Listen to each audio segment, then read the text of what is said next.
ప్రక్రియ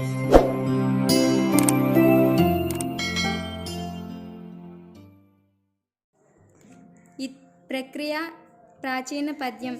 ఇతిహాసం అనే పదానికి ఈ విధంగా జరిగింది అని అర్థం.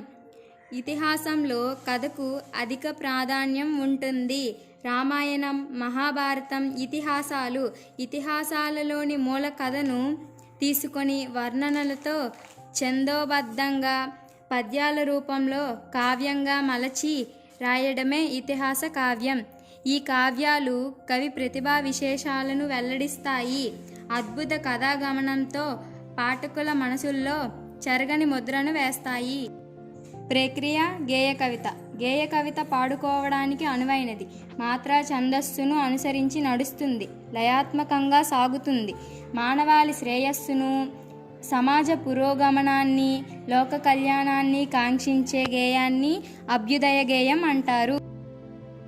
ప్రక్రియ వర్ణన. రచనా ప్రక్రియ ఏదైనప్పటికీ కవి చెప్పిన విషయం పాఠకుని మనసును తాకేదిగా ఉండాలి.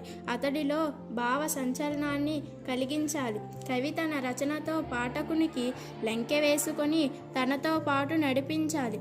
ఇందుకోసం కవి వివిధ పద ప్రయోగాలతో తన రచనను రసాత్మకం చేస్తాడు. దీనిని వర్ణన అంటారు. విషయాన్ని కేవలం విషయంగా కాకుండా సరైన పోలికలతో కలిపి వివరిస్తాడు. కావ్యాలలో అష్టాదశ వర్ణనలు ఉంటాయి. ప్రబంధాల వర్ణనలకు పుట్టినిల్లు. భావ కవిత్వమైన, అభ్యుదయ కవిత్వమైన వర్ణనతోనే రచనకు భావ పుష్టి కలుగుతుంది. ప్రక్రియ వచన కవిత.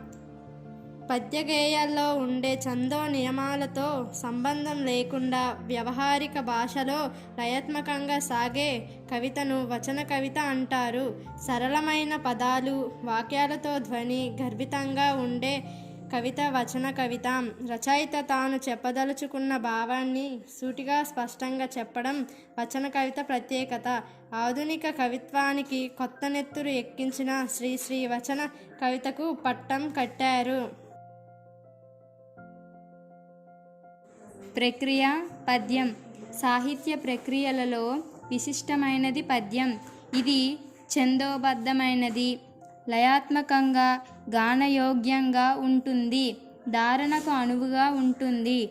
అందుకే మన ప్రాచీన కవులు మొదలు ఆధునిక కవుల వరకు పద్య రచనకు ప్రాధాన్యతనిచ్చారు.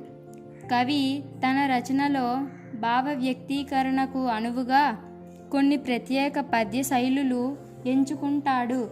ఉద్ధతికి విక్రీడిత పద్యాలు, సుకుమారతకు మాలా పద్యాలు, తాత్విక భావాలకు గీత పద్యాలు, పుష్పాపచయాది సందర్భాలకు రగడలు, పంచచామరాలు మొదలైన పద్యరీతులు కావ్యాలలో శోభిస్తాయి. ప్రక్రియ ఖండకావ్యం. చిన్న కథ, కొన్ని పాత్రలు, పరిమిత పద్యాలు ఉన్న రచన ఖండకావ్యం. దీనిలో వ్యర్థ పదాలకు, వర్ణనలకు అవకాశం ఉండదు. మహాకావ్యాలలోని రసవత్తరమైన ఘట్టాలను, పాత్రలను, చారిత్రక, దేశభక్తి సన్నివేశాలు మొదలైన వాటిని రమణీయంగా వ్యక్తీకరించడం దీని ప్రత్యేకత. దీనిలో పద్యాలు సాంప్రదాయ వృత్తాలలో ఛందోబద్ధంగా ఉంటాయి.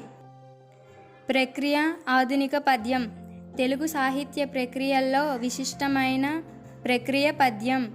పూర్వం సాహిత్య రచనలన్నీ పద్య ప్రక్రియలోనే జరిగేవి. పద్య ముఖ్య లక్షణం ఛందస్సు. పద్యాల్లో వృత్తాలు, జాతులు, ఉపజాతులు ఉంటాయి. ఆధునిక రచయితలపై కూడా ప్రాచీన పద్యం ప్రభావం ఎంతైనా ఉంది. అందుకే ఆధునిక రచయితలు తమ భావాలను ప్రాచీన పద్య శైలిలో ఛందోబద్ధంగా రచించడం జరుగుతుంది. ఆధునిక పద్యంలో పద్య శైలి ప్రాచీన పద్య లక్షణాలతో ఉంటుంది. వస్తువు ఆధునికమైనదిగా ఉంటుంది.